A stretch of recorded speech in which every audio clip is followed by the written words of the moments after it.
Assalamualaikum warahmatullahi wabarakatuh. Om Swastiastu, Namo Buddhaya, Shalom, salam kebajikan. Bagyo Yuwono, Rahayu, Rahayu, Rahayu. Bapak Kepala Sekolah ingkang satungu tinurmatan, bapak-bapak saha ibu-ibu ingkang satungu kula bekteni, adik-adik kelas ingkang kula tresnani. Puji syukur tansah katur dumateng Allah Subhanahu wa taala ingkang sampun paring kanugrahan, rahmat serta hidayah dumateng kita sedaya.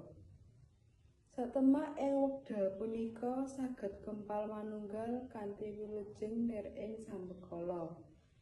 Kadang kula kelas 9 ngantos kelas 7 ingkang kula tresnani, sakedhap malih kula sekanca kelas 9 badhe nilaraken pawiyatan SMP Gandusari setunggal punika. Pramila mbok pilih sadangunipun kula sesawungan kalian panjenengan sedaya wonten kalepatan saha tindak tanduk ingkang kirang mranani ing panggalih panjenengan sedaya. Kula sakanca nyuwun agunging pangapunten. Awrat sejatosipun kula pepisahan nilaraken pawiyatan punika nilaraken adik-adik kelas kula ingkang sampun kula anggep kadadene sadherek piyambak. Nanging kados pundi malih jer kula panjenengan sedaya namun titah sawantah boten kuwawi nyelakake pakaryaning Gusti ingkang Maha Kuwaos. Adik-adik kula nderek paring pepenget dumateng panjenengan sedaya.